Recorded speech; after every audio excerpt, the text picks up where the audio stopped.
All right. All right. Hi, everybody. It's me, Pugs Moran, for Pugs Moran Live, the late night version, the 10 o'clock version of the not one, two times a day show. We get together at noon every day. Every day. Like I've been doing this for a long. This is the first day.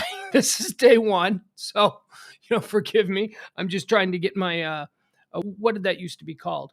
Uh, Something memory where you just rattle off stuff that you say every day at the same time. Anyway, yeah, so this is the 10 o'clock version. We did a test show last night, which was, I thought it went all right. It was nice to see a whole bunch of you. I got to see, we join us in the chat rooms here. You've got plenty of options for your listening enjoyment. Good evening, Debbie. What's up, James? People joining now in the chat room.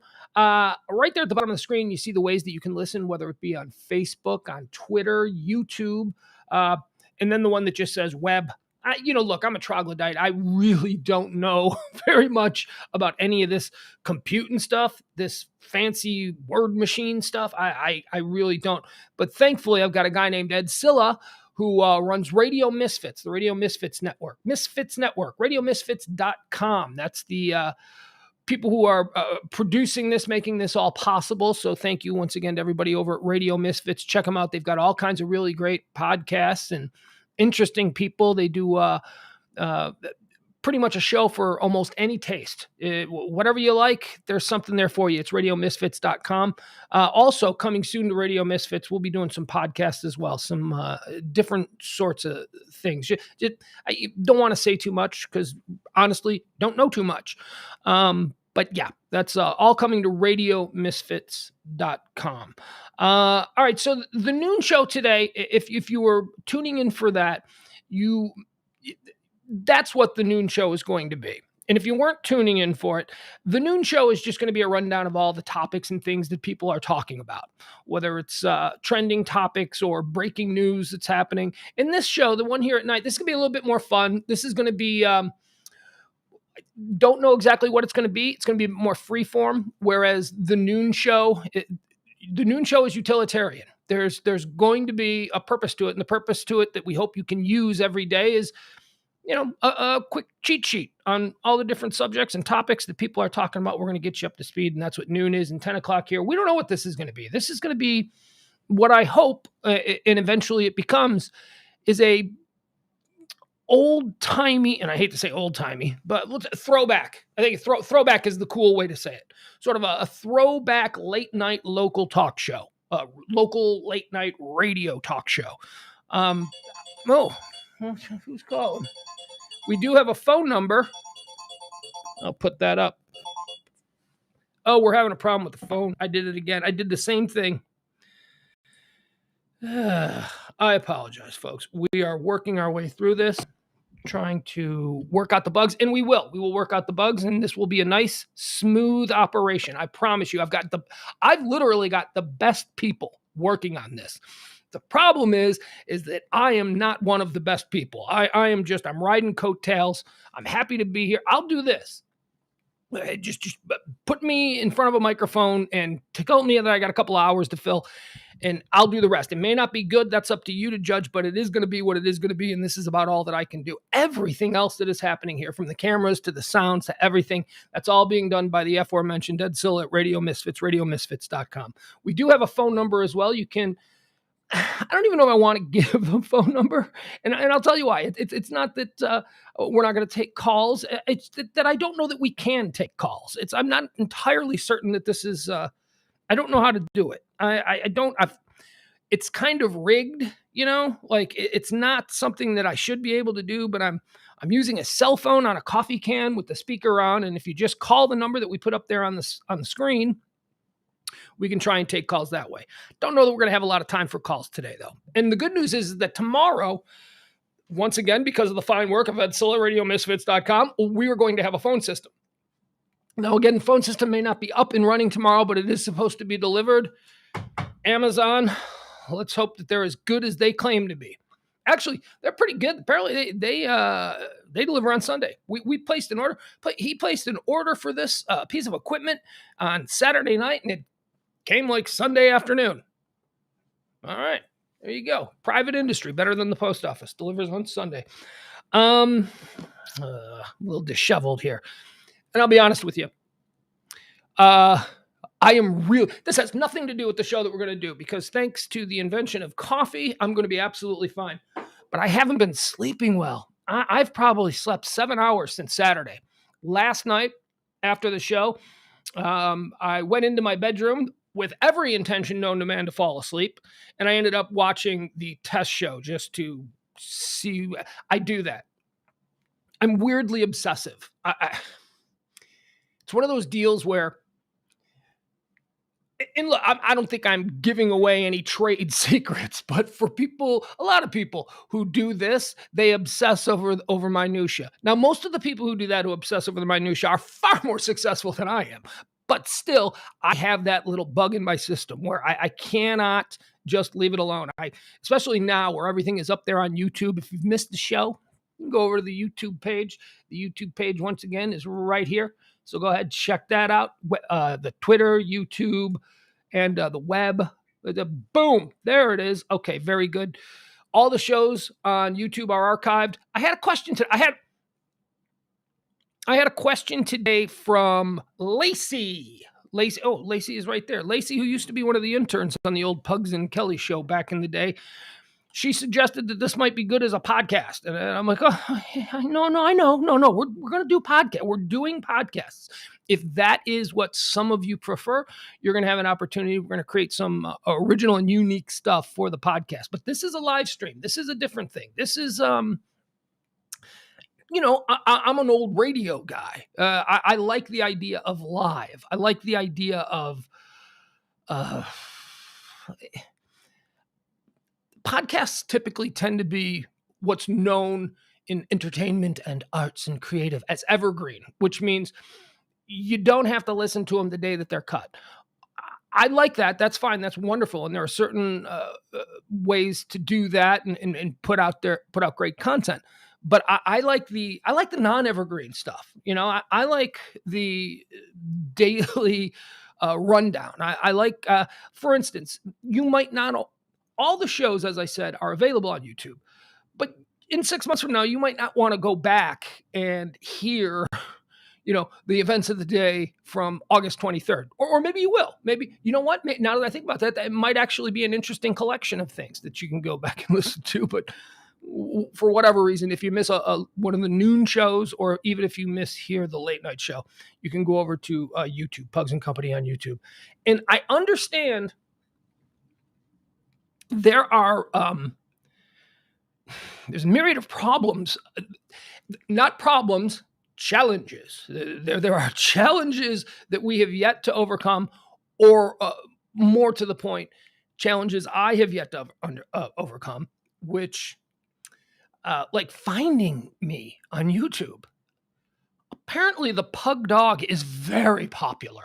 And if you if you search on YouTube, Pugs and Company, you're going to find probably 100 pages of people doing YouTubes about their Pugs dog. But somewhere in there is me. There's going to be a way. We're going to figure out a way to streamline that. There is a way. I know there's a way. I just haven't grasped. As a matter of fact, I have had it explained to me how easy it is to overcome that challenge. And yet it's, in one ear and out the other. And now that may be because, as I said earlier, the last couple of days I have been not sleeping so great. Oh, I think I'm going to sleep great tonight, though. I mean, I am exhausted. I slept this evening. I watched the White Sox game. I'm a White Sox fan. We lost again. Look, it's not a big deal that we lost. It's not a big deal that we are losing pretty consistently lately. It is August. We've got a 10-game lead. Look, we're not worried about it. We're resting players. These are the things a fan has to tell himself. Otherwise, he's going to kick the wall and really start to worry. But at any rate, I was watching the White Sox game and I fell asleep, and it was like I was having these bizarre dreams that were sort of total dream nonsense, but then peppered with how Lance Lynn was pitching tonight. It was weird. Lance Lynn was in my dreams. Vlad Guerrero Jr. was in my dreams tonight. Very strange.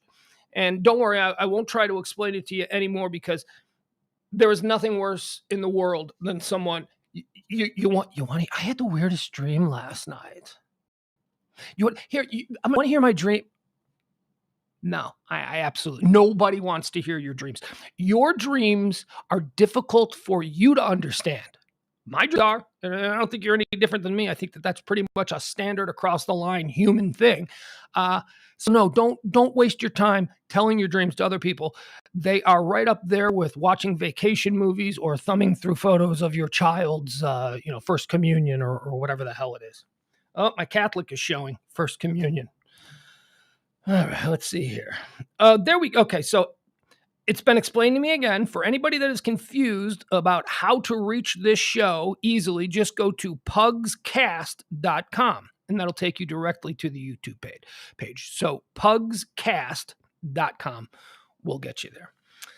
Okay, so let's see. What do I want to do before we get in? We're going to talk about a bunch of things. I put a couple of topics on the Facebook page. Pugs and Company. The Facebook page is right there. Actually, I didn't put it on that Facebook page, the Pugs and Company Facebook page. I put them on my personal Facebook page because that's where the bulk of the people who are checking out the show are coming from. But we're going to try over time to migrate almost all of that content to the Pugs and Company page. So again, if you just give us a little time with this, we can make that work. One of the things that I noticed, I told you last night, I couldn't sleep, and I ended up going in the next room and rewatching the whole show and just getting so twisted about it. I mean, look, I'm not that. I don't hate myself. I don't beat myself up about every little thing. There were certain things from last night that I thought were okay.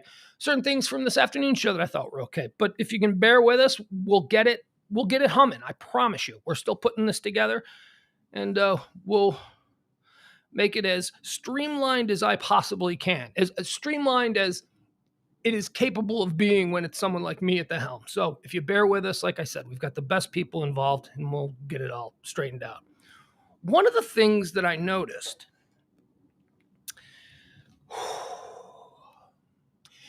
and I'm going to try and do better with this, but you people in the chat room, you've got to police me, okay? And some of you who have been listening to my shows over the years, you know that I have a tendency, I get very manic at times. Sometimes it's medical and sometimes it's coffee.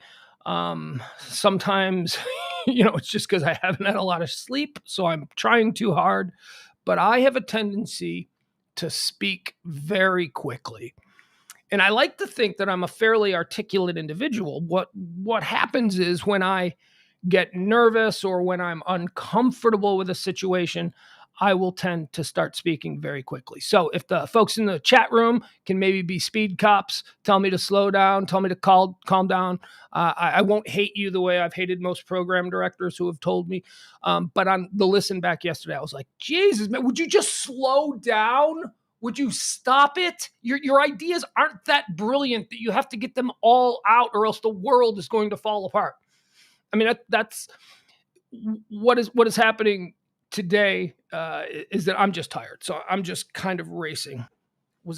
Should I have a drink tonight? Are we having a cocktail? I see James, Byron, Jennifer. I really appreciate you guys coming in here. John, Kevin's back. E, the artist, is here.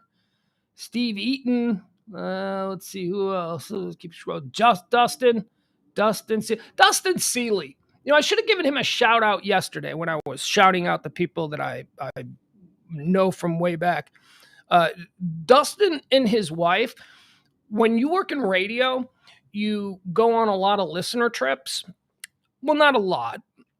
I mean, any host would tell you there could be more, but typically if you're on for any extended period of time, you have a yearly trip. We went to Mexico. We did a whole bunch of cool trips over the years, and, you take listeners with you, and all of the listeners are appreciated, but not all of the listeners are people that you want to hang out with all the time. And Dustin and his wife, Danielle, were two listeners that somehow, I don't know, me and Kelly just liked.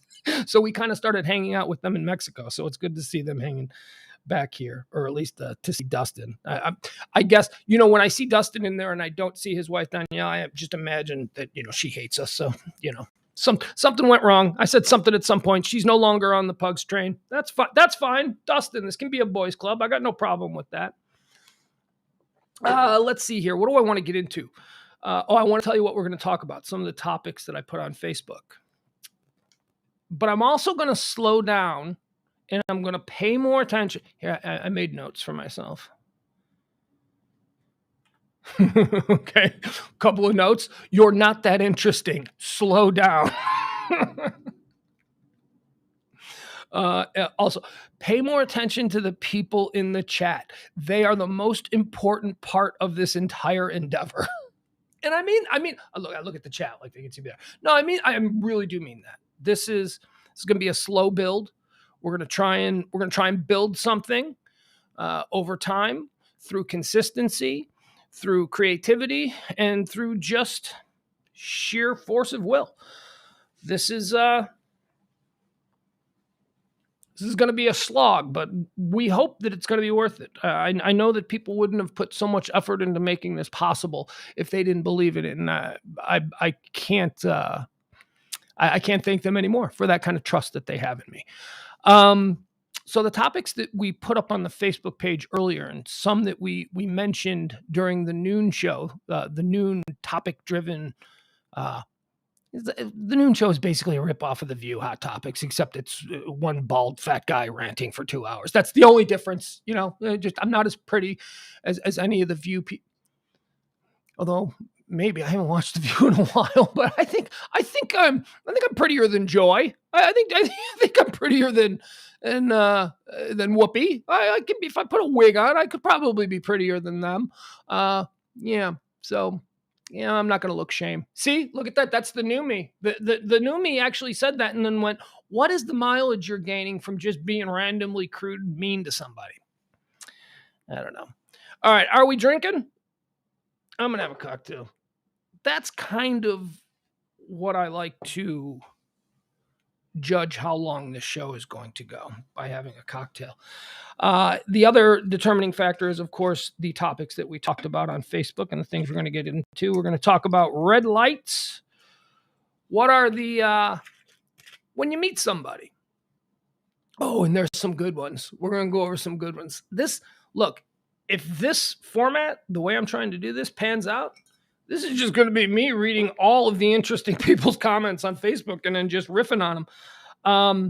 We're going to talk about red lights. When you meet somebody and you just, they do something, maybe a lot of people have a tendency to reveal too much. A lot of people don't have a governor, that tells them to shut up and not say that.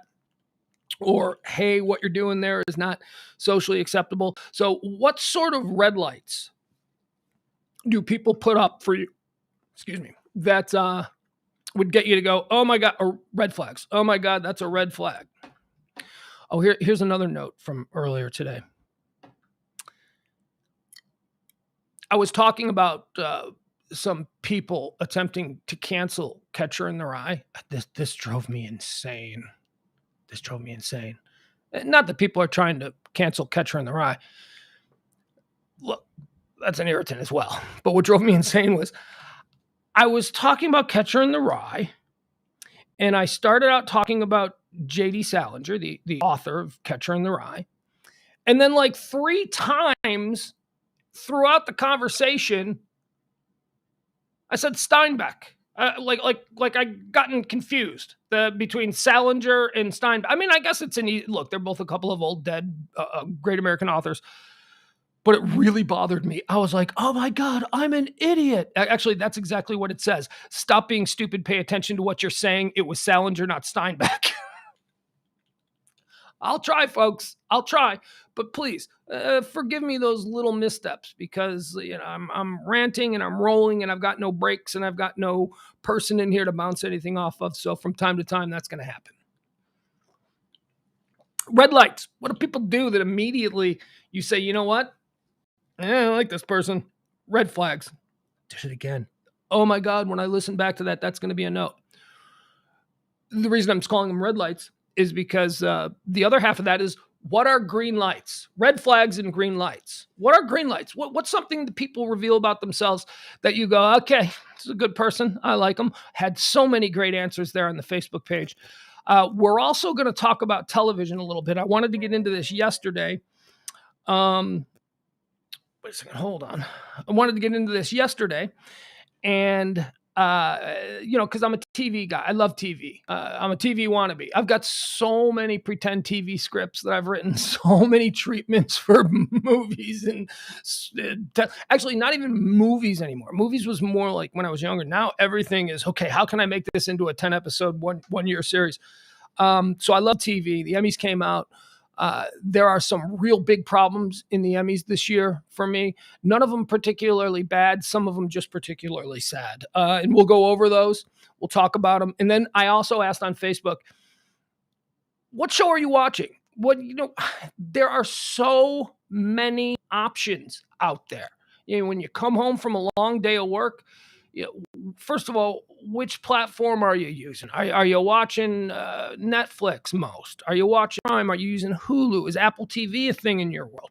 What is it exactly that you're watching on these platforms? Because it's finding something to watch has become a real needle in the haystack proposition. There is so much stuff, much of it good, but and that's the problem. You can't watch everything good. You can't.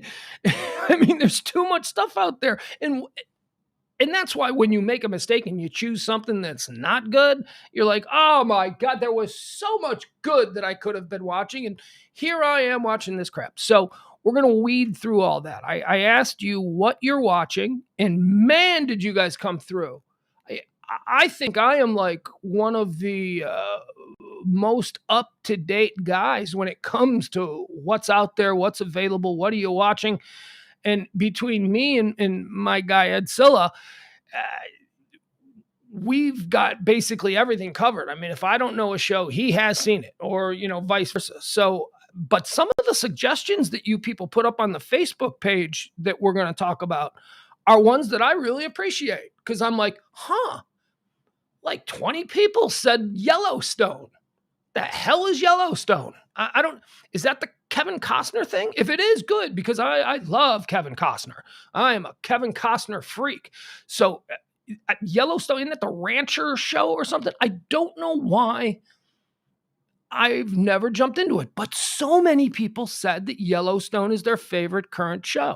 The other half of that is I asked, what's your all-time favorite show? So what's your all-time favorite show, and what is your current favorite show?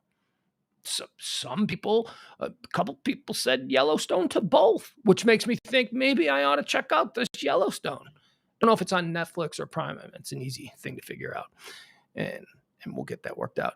But the reason I also wanted to know what your favorite all-time show is, a bit of a test. I want to see what I was dealing with. You know what I mean? Like if you said your favorite all-time show was something that I'm not really into, like Wednesday Night Raw, I don't know, some wrestling thing, then I'd be like, okay, so I don't really give a crap what your favorite current show is, because if that's your all-time favorite show, then you're just operating on a different level, and what I find entertaining is not the same thing as you, so I'm just going to move on past that. But there were a lot of shows that people suggested that I honestly was not familiar with.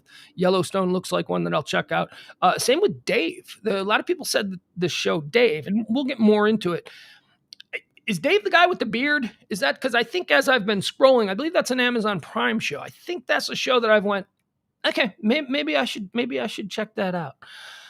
So we're going to get into all of that. Maybe even take a couple of calls at some point during this late night talk show version of what we're doing every night here at 10 o'clock.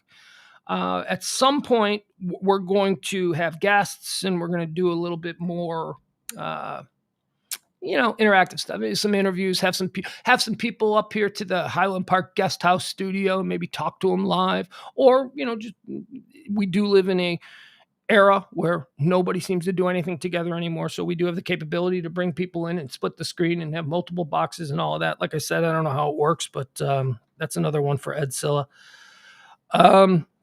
Sorry. My partners in this endeavor are texting on a group text, and it's not irritating. It's just I'm just being a bit distracted because that's the kind of person I am. So let me slow down the way I'm talking. What are we drinking? It says we're drinking in the chat room. I shouldn't be. I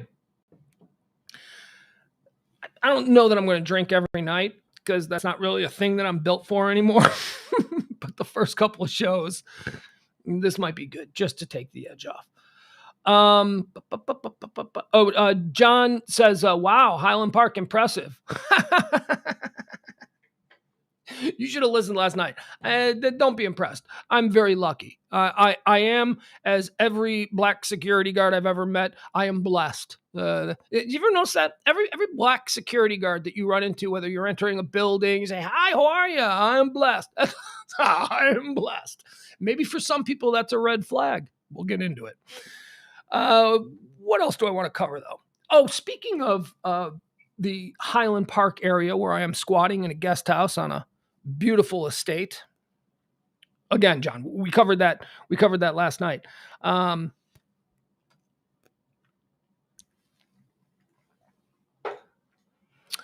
There's an interesting person in this neighborhood, and it made me start thinking about something. I saw there are some people who are going viral. Maybe it was Twitter, maybe it was Facebook. I don't know. They're two neighbors, and they are in an all-out war. And you know why.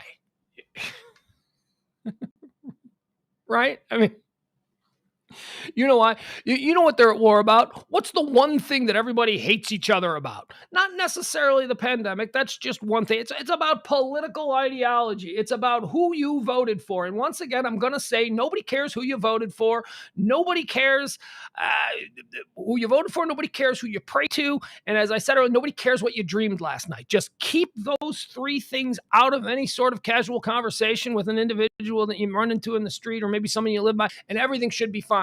But we as a species, we can't seem to do that.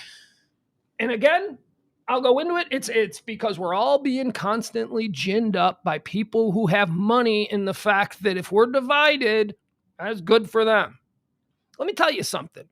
Your neighbors, these two idiots that are going to war against each other, they're doing signs in their yard. One guy's got a full-on billboard. Another guy's got like Christmas light decorations kind of thing but instead of celebrating the birth of our Lord and Savior Santa Claus, they're promoting who they voted for, with Christmas lights and all of that stuff. And they're not doing this because they really hate one another. You don't really hate your neighbors, do you? I mean, unless they're those neighbors, right? You don't really hate your neighbors. Hell, since the popularity of the 8-foot privacy fence, we don't even know our neighbors. And that's an interesting thing.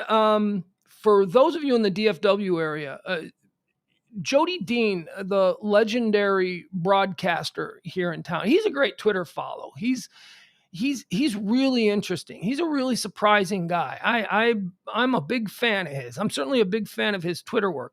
But he had this post the other day about how he believes that, the reason that we're in this situation, not entirely, but it certainly began with the idea that neighbors wanted to wall themselves off from everybody, the 8-foot privacy fence.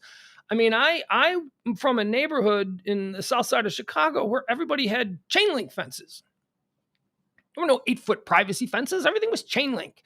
And if your neighbor's dog was running around in the yard next to you, you saw him. He was there. If your neighbor was out there in the yard doing something and you were sitting in your backyard, you saw him. And everybody sat on the front porch. At nighttime, the neighbors would sit on the front porch and they'd drink their beers and they'd talk to each other. And then suddenly the suburbs popped up in the 1980s and the 1970s, and everybody wanted to build these giant walls so that they didn't have to look at their weird neighbors anymore. That is certainly part of the problem. And I don't know the article. Maybe I'll put it. I'll find it. I'll be able to go through Jody's posts, I guess, because I shared it myself. and I'll find it and I'll put it on the Facebook page so that we can all see that. But it was really interesting. It was something I hadn't really considered. But man, we don't know our neighbors, and I was saying here in my neighborhood, there are these people, a couple blocks over, and this is Highland Park, Texas. A president of the United States, a conservative president of the United States lives in this neighborhood, but I don't want to make it sound, he doesn't live within walking distance, but he lives in the area. My point is that this is Texas. This is Highland Park, Texas. This is SMU. This is Dallas Country Club. This is as moneyed, right-wing, Republican, conservative as it gets. And there's somebody a couple of blocks over in a big, beautiful mansion with a Black Lives Matter sign in their yard. I was shocked to see that. I don't hate that. I wonder if they've had any damage. I don't know that the 1% actually does that. I don't know if the 1% actually will like graffiti a sign or anything like that. I wouldn't put it past anybody, but yeah. So I'm wondering if there's like any kind of issues with these neighbors in the neighborhood. I've never seen them. I believe that they may be from Chicago because they also fly a Northwestern flag. So they've got a Black Lives Matter flag and a Northwestern flag. And typically when you fly a college flag, you went to that college. And I'm guessing that someone who lives in a $5 million home probably went to college. So Northwestern and Black Lives Matter context clues, I think they may be Chicago people. So maybe I could talk to them. I would love to talk to them about their sign in their yard. But getting back to the neighbor issue. So these two people are they live right next to each other. I mean, they literally share a property line, and it's got to be a horrible situation. It's maybe one or both of them have got to be a jackass. Actually, you know what? Both are because if your neighbor is doing something that you think is ridiculous, I don't think that a sane person counters that by doing something equally and maybe a little bit more ridiculous. I guess they can't talk to each other. I guess there's no way for these two. And look, sometimes there's probably legitimate reasons why neighbors don't like each other. Well, we've all had bad neighbors. We've all had the person that, when I was growing up, we had a family of, and watch, this is probably going to be ethnically awful. There was a family of gypsies who lived in our neighborhood. Legitimate gypsies. They were from a gypsy family and they were gypsy royalty. There is like a hierarchy. There was like a nobility system within the Romani gypsies. And I don't know if you are familiar with gypsies. Where I come from, there are actually a lot of gypsies, and they are like an organized team of con artists who go around and they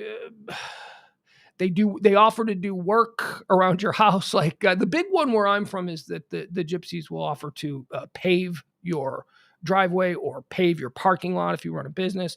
And then it's just like black paint. It's not, they charge you for the tar job or whatever it is. And it's just black paint. So, but in my neighborhood growing up, we had these gypsy people and we didn't hate them because they were gypsies. They just happened to be gypsies. And they were also the people that when a kid's bike got stolen in the neighborhood, it was in their garage. It was in the Gerkatzits the shit was in their garage. Okay. So whether this has to do with the fact that they're gypsies, I don't even know what gypsies are. I do a little bit because I watch Peaky Blinders, which we'll get to when we go into our TV segment here. But there are reasons to dislike your neighbors. It's typically not that they voted for someone that you don't accept. And that's what's going on with these two idiots. And why is it going on? Because we've all been ginned up, as I've been saying for the last couple of nights. We've all been ginned up, whether it's Sean Hannity or Rachel Maddow or some of these weird fly-by-night news organizations, that just suddenly popped up and they strut around like they've been a legacy organization for 50 years, and really they're 6 months old, but somehow they're getting shared. Like, that's the other thing. We don't really know how to judge our sources anymore, but we're allowing these things to gin us all up and just hate each other. And, folks, here's what I'm here to tell you. You don't have to pick a side. You don't have to decide. You don't have to be involved in this. You don't, just because, somebody supports something you don't, that doesn't mean that you have to go full bore in the other direction. Neighbors need to be neighborly, You don't have to allow someone that you've never met gin you up to the point where you hate your neighbor. And that is exactly what these people are doing. Your house, you have some kind of tragedy. We always like to say when something bad happens in a neighborhood, oh, this is what America is all about. This neighborhood strong. Look, we've all got the little things around our wrists. Neighborhood strong. We are there for each other. Are we really? I mean, are we now? The next time something terrible happens? If your house is on fire and, the fire department hasn't gotten there yet and shit's going haywire, it's not going to be Rachel Maddow or Sean Hannity who rushes in to save your dog and help you get out. It's not going to be. You know what it's going to be? It's going to be MAGA Mike down the block, or maybe it's going to be Black Lives Matter Betty from around the corner. These are the people that we need to rely on when the shit hits the fan, and we can't do that anymore. We can't rely on anybody. Wait. You're rushing into my house. It's in flames. Who did you vote for?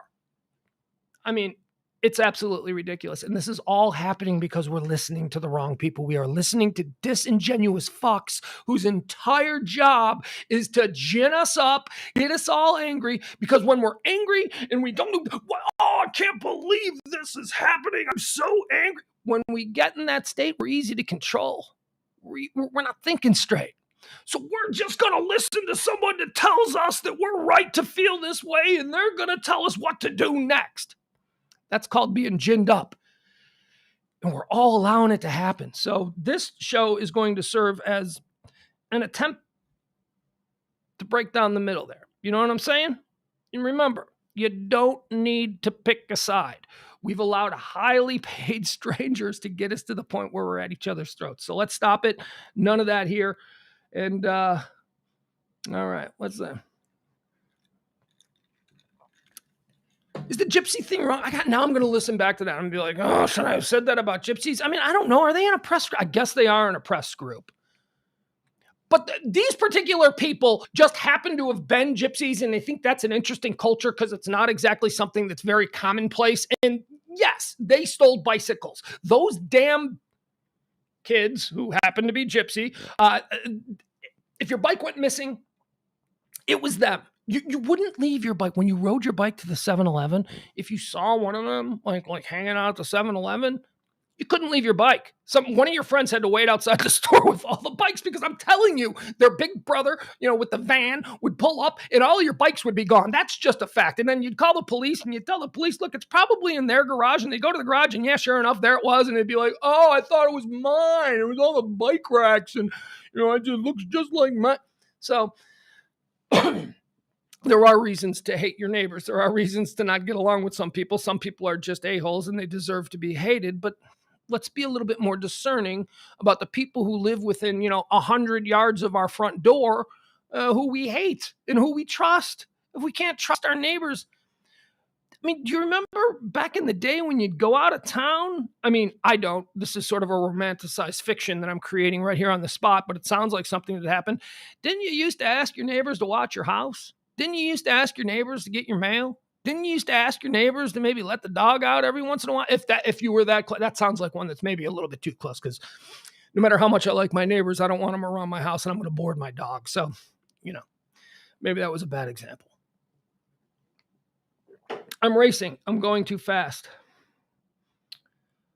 Emil points out that gypsies don't traditionally have bikes. They have wagons. Now, these are modern suburban gypsies. They have pickup trucks. They have work trucks. They have, and they have a garage filled with bikes of dubious origin. Hey, why do you have 15 bikes in your garage? Don't ask. Okay, all right, I won't. Can I get that bag of weed? Because that's what also they did. They were the weed sellers in the neighborhood back in the 80s, 90s, whatever it may have been. Oh, but look at me being mean to the gypsies. Me and Borat. Let's see. What else do I want to get to? There was a couple of things I wanted to mention before we delve into the topics. Some things that irritated me from today. I watched this guy. Oh, this drives me absolutely insane. Watch this guy on CNN today. He was a congressman of some ilk. I don't know. He was like a new guy. I don't remember exactly. But the point is, he was talking about the Taliban, right? And he did something that drives me nuts. And he did it like 15 times every time he said the word Taliban, the word, we've been saying Taliban for 20 years now. Taliban, the word Taliban. Every time he said that word, he pronounced it Taliban. Well, when we're dealing with the Taliban, it was like he was doing that thing. Remember when white newscasters would talk about something that happened in, let's say, Guadalajara, Mexico, and that's how we pronounce it in English, in America, Guadalajara, and they'd, stretch it out to Guadalajara. Today, there was a 5.5 earthquake in the city center of Guadalajara. That's ridiculous. Drives me nuts when people do that. I understand that this congressman was trying to use what he believed was the proper pronunciation of Taliban, and he was Taliban, or it was Taliban, or whatever it was. He was pronouncing it weird. I know that he thought he was pronouncing it properly, but he was pronouncing it improperly. Just as the person who called it Guadalajara while speaking English in America pronounced it incorrectly. They're trying to pronounce it the way they've heard people from that region pronounce it when speaking a language they don't speak as their first language. Okay, you think that you're showing respect, or you think that you're being informed. This is how you say it, Guadalajara. No, that's how someone who doesn't speak English as a first language and who has a heavy accent would attempt to say Guadalajara in English. Now, in their native language down there with that accent, it's not an accent there, it's only an accent to us, but the way that's they don't even say it in English. They don't speak English. None of the Taliban guys speak it. Well, maybe some of them do, but you know what I mean? It's like the rank and file Taliban nut job doesn't speak English, so he's not calling it Taliban. They call it something else. It also used to bug me when we talked about ISIS.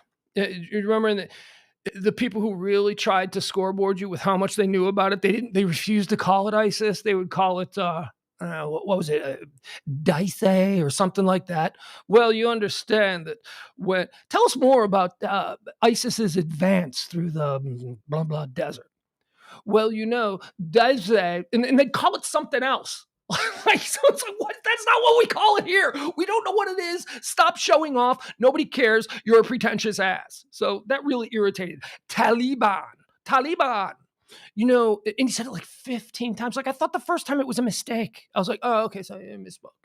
And then he started doing it so much that I realized this son of a bitch is just trying to scoreboard us that he knows how to properly say it. He doesn't know how to properly say it. He knows how to mimic the way someone who doesn't speak the language with a heavy accent would sound if he tried to speak it in English. Stop it. Guadalajara. All right. Let's check out what's happening here in the chat room.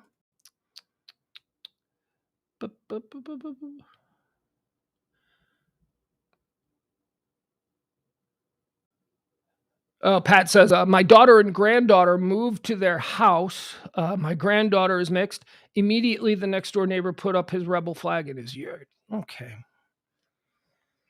Oh, man. See, now that's the neighbor who's just an asshole. But maybe he wouldn't have been an asshole if he hadn't spent the last 5 or 6 years, or hell, man, let's go back. It's probably been 20 years watching Fox News or watching MSN. Well, in his case, it's got to be Fox News or whatever, listening to Alex Jones or whoever. He allowed people to gin him up to the point where the new neighbors moved in and he went, I fucking hate them. I'm going to put, and the other thing that I love about the rebel flag that we see so much, that's not the actual battle flag. I understand that's not the historic flag of the Confederate Army.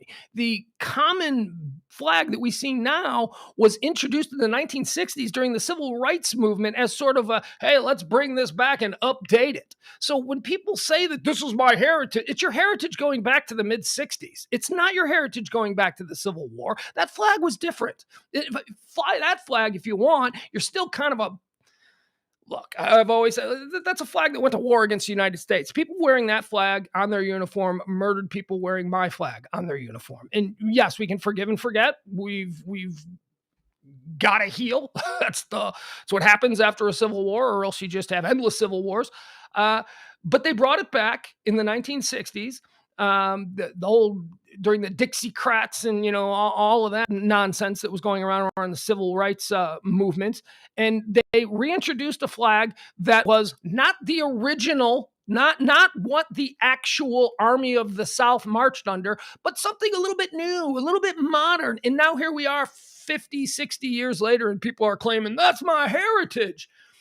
It's your heritage from the 1960s. You're being incredibly disingenuous, or you do not know your history and you have no idea of what your actual heritage is. So just shut up and stop talking. Getting a little bit divisive. I don't mean to be divisive, but that's an asshole move. The neighbor, a mixed race kid moves in next door. The neighbor puts up a battle flag. That's not somebody that I think you can talk to. I think that's somebody that's probably too far gone. And again, it's because they've been ginned up by all the bullshit that they've been listening to for the last 20 years on both sides. This is not a one side is the bad guy, the other side is the good guy. This is, look, everybody's being an asshole, and we, the people in the middle, have to at some point take a deep breath and say, is this really how we want to live? It's not how I want to live. All right, so let's go into some of the topics. I realized it's a little difficult to do without transitions, so it seems a little bit bumpy. But then I thought, it's difficult for me to do because I come from a broadcast radio background where everything that you planned for a show had breaks built into it. So, you become used to doing it a certain way, and you think that, okay, I can do this, and this will be my wacky outline. This will be the last thing I'll say. And then we'll hit the stinger and we'll take a break and we'll come back and we'll do something different. I can't really do that now. So I'm trying to figure out the best way to kind of work this. I also wanted to pull up more of the pages that we're on. Excuse me. So that I can, interact with you guys more in real time. The other people that I've watched do these kinds of shows that do not have the commercial breaks or the ability to play music.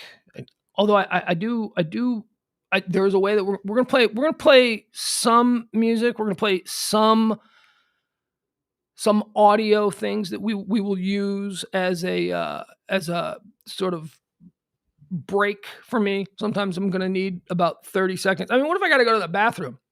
I don't want to leave you looking at a white wall behind me. We got to do something. So, as I said earlier, we've got a couple of interesting podcast type shows coming from Radio Misfits, and some of them are music. Much of them have to do with unknown bands and unsigned bands and all that kind of stuff. So we will be playing some music. I'd like to play some local comedy. I know so many amazing local comics just from my years here, and many of them are now gone. Many of them were just kids when they used to be on our show. Half of them are off in Hollywood. Some of them are in New York. Many of them are doing incredibly well. So we'll be able to play some of that stuff. I guess as long as they're not signed to a record company, but we'll figure out how to do that. But I'm going to need to come up with some way to do little breaks so that I can just reset and transition, because this is just not comfortable for me. This, I've seen the other YouTubers who do live streams. I've seen the way they do it, and I've either got to get to that point or I've got to figure out a way that works better for me. Okay, so the first thing that I wanted to talk about tonight here are the red flags and green lights. And what I mean by red flags and green lights are, when you meet somebody for the first time, what is something that they can say that'll make you throw up a red flag and go, okay, trouble. All right, this guy's a problem. I think that in the case of, was it Steve that I was just talking about, Steve's granddaughter? I think in that case, the red flag would be the unfurling of the rebel flag when the mixed race child moves in next door. That would definitely be a red flag. That's probably even more than a red flag. And we're going to talk about green lights, the antithesis of the red flag, which is something the first time you meet somebody, something they do and you go, wow, you know what, that's okay. That's cool. I like that. That's a good person. So let's go into some of those. I asked you here on Twitter, tell me, where is it? Hold on, I'll find it. See, I asked you on the Facebook page, actually. And again, we're going to try and migrate everybody over to the new Facebook page at Pugs and Company.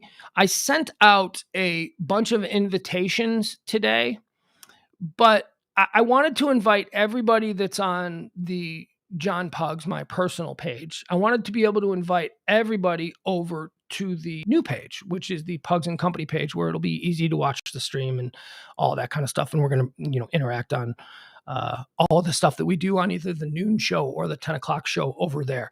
So it's a work in progress. We'll get there. But I asked on the Facebook page a couple of questions today that I want to get into. And one of them was, what is something someone is into that you would consider a red flag, meaning trouble, and something that you would consider a green light, something that would make them a good person? And then we got a lot of responses too. I like these. We'll go through a couple of these, and I'll try and riff on them one at a time. Chris, he was the first one in, and Chris gets divisive right out of the box. His red flag is the red hat. He sees the red hat, it's a red flag. And I don't know why he has such a hatred for the St. Louis Cardinals, but he's going to have to get over that. He's probably a Cub fan. He says red hat, red flag. The red flag is the red hat. Okay, I got you. He says, I know that you're trying to steer clear of politics. I am, Chris. But this covers a lot. This covers a lot of what I need to know about people. He also goes on to say Confederate flags, people who are very religious, okay. So this is, okay. All right. Look, I can't stop you from going there, but, I don't want to go there. Mike says, a big red flag for him is if you're over the top religious. That's his red flag. His green flag is, do you love animals? Boy, and you know what? That's a big one for me. A red flag for me. Look, I also have an issue with the proselytizing of your religion. And, I don't think you need to know anyone's religion. You don't need to know anyone's political ideology. I just stop with that. So I tend to agree with him like that. Like when I know an absolutely terrible person, this is someone in Chicago. He's an absolutely terrible person. And he walks around with a cross on his lapel. And I don't even think that he's particularly religious. I just think that he thinks that if he wears that cross on his lapel, that when he meets people in his business day, or really maybe even in his personal life, that they will have an impression of him that he will then be able to use to manipulate. That's honestly what I think, because this person is walking around with a and he is not, to my knowledge, religious at all. I don't even think that he goes to church. Although, a lot of these people they go to church, and that's just a big social gathering for them. They spend most of their time on their phone. So yeah, I understand that one. But a bigger one for me is dogs. When I meet somebody who reveals about themselves that they hate dogs, not that they're afraid of dogs. That's a different thing. You can have a traumatic experience with a dog and never trust one again. But to be someone who didn't have a traumatic experience and to just flat out hate dogs, you don't have to have a dog but you don't have to hate dogs. I mean, what? God spelled backwards. What would we do without dogs? Dogs are the greatest. Dogs are the greatest thing ever. They really are. Imagine how shitty life would be if we didn't have dogs. Just remove dogs from the human experience. It's going to be a lot more lonely. It's going to be a lot less fun. We'll clean up a lot less shit, but still, dogs they pull their weight in other ways. They're emotionally, for me anyway. I mean, I always need to have a dog around. I don't currently have a dog, but the property that I'm staying at has a dog, and it's the property dog. And she comes over here and she sleeps in my bed. She hangs out. She craps all over my floor. It's like she's trying to make the guest house. She's trying to make sure that everybody knows that she's the dog of this guest house. My kid plays with her, so it's like it's the dog of the estate owner. It's their dog. But, I'm in a guest house that's on the property. So when I go out in my backyard, that's also the dog's backyard. And we've got a great little relationship. This particular dog, I've never seen or heard of this breed before, but apparently it's a very popular breed down here. It's a Catahoula Leopard Dog. This is like a new one for me. These are apparently, the state dog of Louisiana. They're swamp dogs. They have webbed feet. They can climb trees. There's like YouTube videos where they climb trees because they've got like weird paws because they hang out in swamps and they chase animals that, run up trees and all that kind of stuff. And they have merle coats, where they spotted like a cow, where there's just all of this like mishmash of different patterns and stuff on their skin. And they have two different colored eyes. They have the Indians used to call them demon dogs or glass walkers because their eyes are glass, like like a husky has blue eyes. So that type of eye is referred to in this breed as glass. And they very often, not always, but they very often have two different colored eyes, just like the one that we have here at the property. The dog here has one brown eye and one beautiful blue eye, and she is just. I might leave here, and the dog will suspiciously go missing shortly after I leave because this is the dog that I've loved more than any dog that has not actually been my dog. So here's to the Catahoula Leopard breed of dog, who is more character than is probably should be allowed in that species. Oh, is dog a character? Don't get me started. I can talk forever on dogs. And you know why? Because I am certainly not a person who dislikes dogs. And that's a big green light for me. Sharon, says that her green light for when she meets people that mean that they're good. She says, the way you treat others, how others speak of you when you aren't around. Okay, that's good.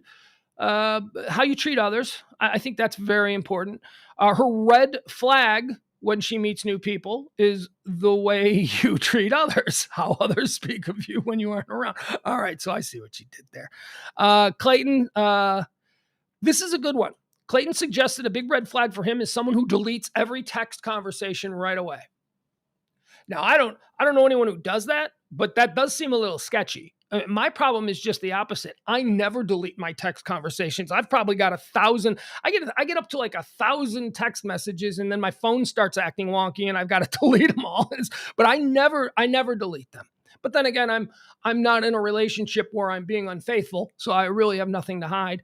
But yeah, that is pretty sketchy. People who delete everything from their phones right away, right after it. Let's see here. Adam says his green light is a good tipper and his red flag is a bad tipper. The bad tip is a red flag for me too. That is, I knew a guy, this is going back years. We were at a restaurant, everybody was eating, there was a whole bunch of people, and the waitress was really good, and she got a really big tip. And we were all walking out, and I saw this guy walk back and take his tip back because he apparently determined that everyone else had tipped more, and so he was just going to take his money back. That is not cool. That is a red flag. Don't tip that much in the first. I mean, did you need? Actually, this person didn't need it either. It was just he felt hey man, there's nothing wrong with making a waiter's day or a waitress's day. There's nothing wrong with that. They deal with so many assholes like that guy. Just let them have the victory. Let them have the one where they get over tipped. That's fine. There's nothing wrong with that. Let's see here. Sarah says, when I find someone, here's a red flag for Sarah. When she finds someone on Craigslist, to do an odd job or something, mow the lawn or help with something, and they keep saying stuff like, bless you. She says, I don't know when any business promotes Christianity. It just makes me feel suspicious. I mean, I think earlier I mentioned, that every black guy security guard in any building I've ever walked into has wished me a blessed day. I'm not turned off by that. I mean, I think the intention is well. I think the intention is good. Some people are truly sincere in that. That's how they've been raised. I guess I need more to go on than just that. But I kind of enjoy it. I enjoy it when you have a blessed day. I will. You know what? I will. I don't know what that means to you, but I'm going to define it in a way that I'm going to make that happen. Thank you, sir. What floor was it again? 7th floor? Okay, I'll go right up there. Nicholas says that for me personally, actual flags are red flags. Now, he talks about a whole bunch of different kinds of flags. But yeah, I don't want to, like, I think you fly the American flag when it's supposed to be on. I think you fly it on national holidays. I think that you fly it on the 4th of July.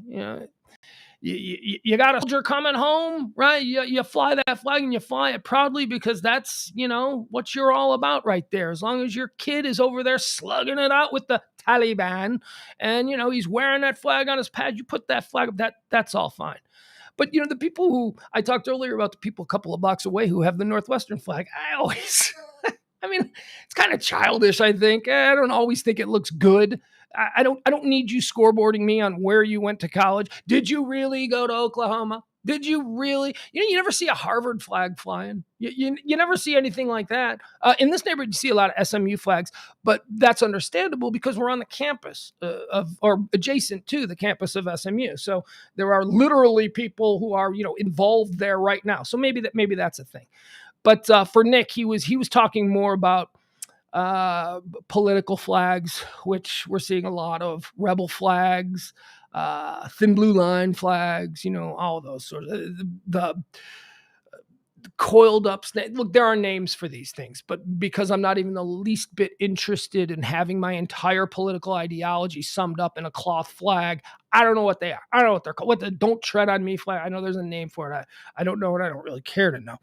Let's see. Charlie says he's seen so much strange crap recently, he's not sure what a green light would be.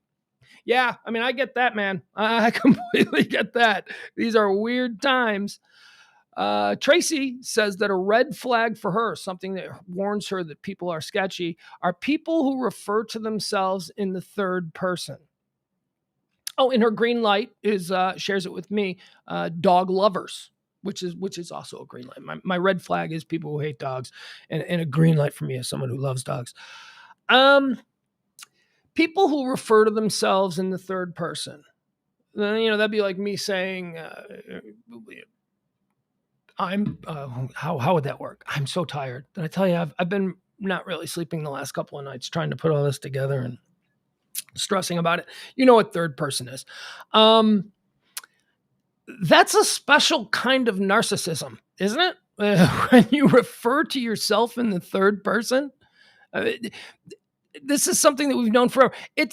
For me, it had always seemed to be the domain of the 1980s and 90s black athlete. That was something that Michael Jordan would do from time to time. And then you heard a whole bunch of others do it from time to time. But now everybody does it. Now everybody is, talking about themselves in the third person. It's a very millennial thing. And it's irritating as hell. And it is as well to me. It's a red flag. Who are you? What? Isn't it you? Isn't it? Well, how about wasn't there a Seinfeld episode with Jimmy? Where Jimmy, the guy that they played back, Jimmy had a great day out there. Yeah, and that's Jimmy saying it about himself. Leslie says her red flag is people who don't like animals. That's a huge one. Or people who don't make time for their moms and their grandmas and all that. I think many of us are guilty of, not on purpose, but maybe ignoring, taking for granted the people in our lives who mean the most to us. I know that I am terribly guilty of that. My kid is guilty of that. I think the way you speak about your family and the people who are important to you to other people can tell you a lot. But I don't necessarily know, like my kid totally takes me for granted. And that pleases me to no end. That is how it's supposed to be, right? He's not supposed to worry about whether or not he can count on me. He's supposed to take for granted that I'm going to be there for him because that's what his parents do. He should take his mama for granted. He should take his stepdad for granted. He should take all the people because that means that he's comfortable and he's not worrying. Now, he can't be a little jerk about it. He has to at some point develop a sense of common courtesy and a sense of empathy and understand when he's not only taking these people for granted, but maybe being even a little bit mean. He's got to understand that and work on that. But I don't really have an issue with my kid taking me for granted and not, not giving me all that I need, because I really don't need anything from him other than to just not be an idiot, not be an asshole, just turn out to be a good, decent person. But it is important how he speaks about these people that we allow him to take for granted, us. It is important how he speaks about us around other people. Like if he's very casual with his buddies, like, oh, I can get away with that. No, don't be a little asshole. If you're going to be a little asshole to us. We understand it. It's not a big deal. We know we can fix you. You're going to be fine. But don't take that outside the house. Don't show other people that you're also a little asshole that doesn't appreciate everything. And I'm not saying that about my kid. My kid just takes me for granted in the way that little kids take their parents for granted. I don't have any concerns that he's out there, dragging me through the streets. What's the next one? James says, anyone with a Gadsden flag. Okay, I guess those are, remember I said I didn't want to know the names of the flags. A Gadsden flag. I don't know what that is. I assume that's either the coiled up snake or the don't tread. I don't know what it is.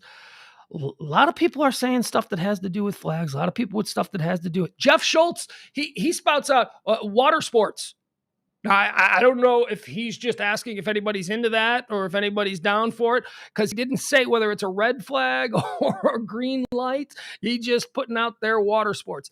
And I read this earlier. I skimmed through it and I looked at it and I thought, what is he talking about? What is he talking about? People who ride jet skis? Or is he talking about something, that you can find on Pornhub in the weird dark reaches of that, whatever that is? I'm not entirely sure. Angela points out that she also is not a big believer that there are green flags anymore. Her first red flag, she says, when I was dating my ex, literally on our first date, I asked if we were going to meet at our destination. And he said, no, you're going to have to pick me up. I have no car and no license. Yes, that's a red flag, but that bespeaks a much larger problem. There's other things going. He doesn't seem to have much control over that red flag because of the myriad of other red flags that probably populate his everyday life. Marcella says red flags, and again with the don't like cats and dogs green. His green light is your cat, your dog is best friends with. Oh, he's an animal lover. Okay, that's very nice. We'll get through some of these. See, a lot of these are political. I guess, folks, think outside of your first instinct. Your first instinct in 2021, again, because we're all out of our heads with, who you voted for. your first instinct is to go, well, the red flag is obviously the guy with the Biden-Harris bumper sticker, or the guy with the Trump hat. Let's go a little bit deeper than that. Again, we're looking for red flags, things that tell you that somebody's a jackass instantly, or things that are green lights, things that you like them. Sean, his red flag is sales. I mean, really into it. Yeah, I know the type. He goes on to say, Zig Ziglar types, etc. They're likely a manipulative, self-involved jerk, and his green light is charity. Someone who is involved in charity and doesn't really talk about it. Well, if he doesn't really talk about it, I mean, it's probably not going to be a first impression, because a first impression, if they tell you about the charity work they do, I'm a little suspicious. Oh, yeah, okay. All right. What are you doing? But yeah, the sales guys. I worked in radio. We have to work very close with sales guys, and radio sales guys are, they're an interesting breed.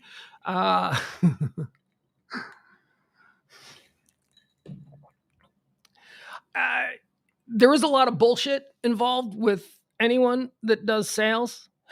Actually, that's not entirely true. I do know somebody who's in sales who I just think is one of the most wonderful people on the planet. Someone I know back in the Midwest, back in Chicago. They're just a truly great, kind, decent, caring, compassionate person. And they also happen to be in sales, and they also happen to be extremely successful at sales.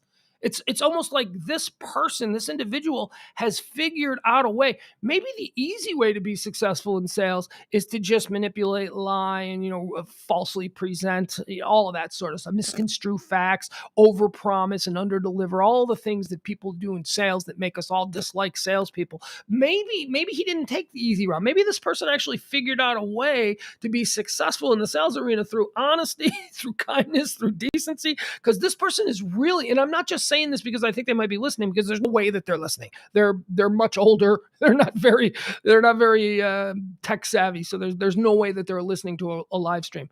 But yeah, this particular person has been in sales their entire life, and they're crazy successful, and they're just one of the kindest people that I know. So it's not everybody in sales. It's just a whole lot of them. So I agree with that. A red flag is somebody who's always pushing, always closing, always trying to get the Boca Vista leads, or whatever that was from Glengarry. Let's see. More red flags that have to do with politicals. Come on, man. Let's not do the political thing.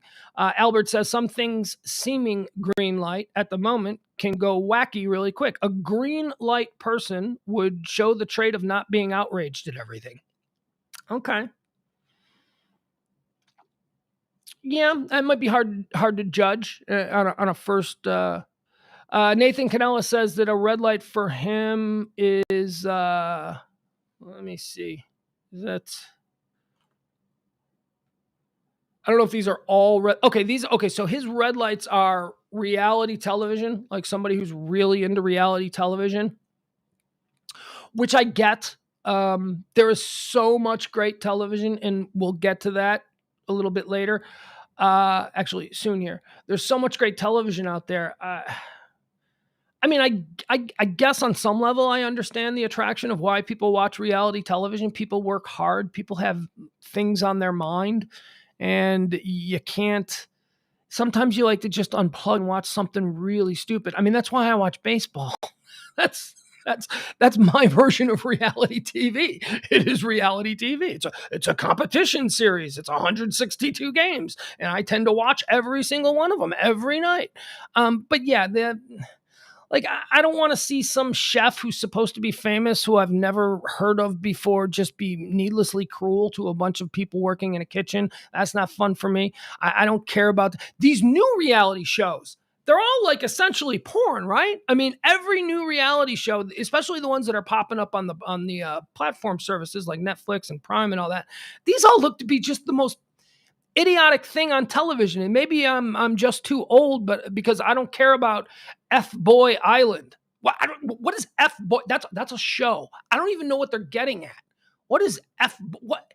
I have no idea. Anyway, they just seem to be. Reality shows are just completely devolving into, I mean, they've always been, looking for the low-hanging fruit. That's always been their audience. People that, like I said, don't really want to have a whole lot invested in it, and they just want to sort of tune out. That's where your the Honey Boo Boos come from. The reality shows that I don't get, the reality shows that just would be a red flag for me if somebody told me their favorite show was like isn't there like My 400-Pound Life or something? I don't understand these shows. I have no hatred. This is not like, I don't want to see a gross fat I'm a gross fat person. That's not what it is. It seems on some level mean. It seems like the only reason that you are watching these shows is so that you can sit there. It's, the Jerry Springer thing. The reason so many people tuned into Jerry Springer was because it made them feel better about themselves because they weren't as bad as the person they were watching. Well, those Jerry Springer shows and all that, they don't really exist anymore. At least I don't think so. I know he doesn't.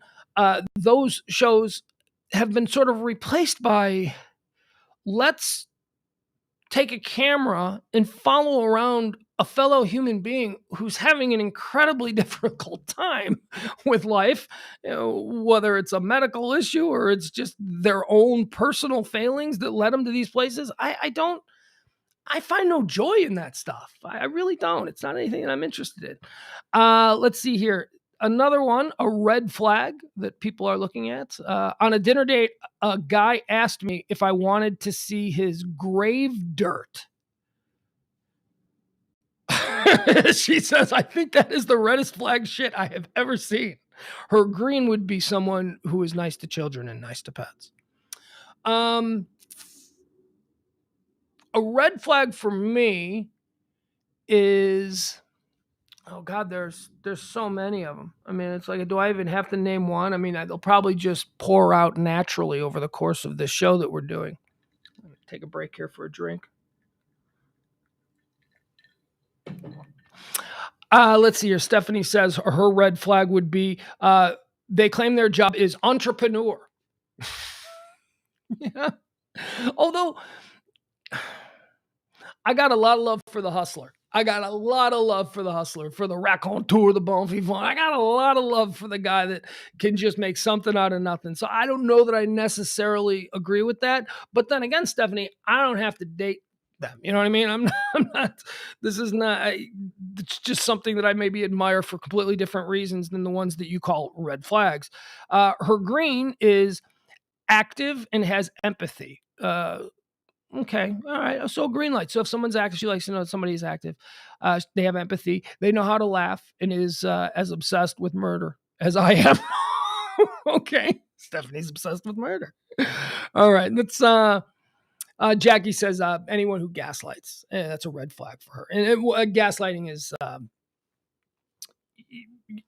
intentionally making you question what you know to be true by filling you with all different sorts of stuff.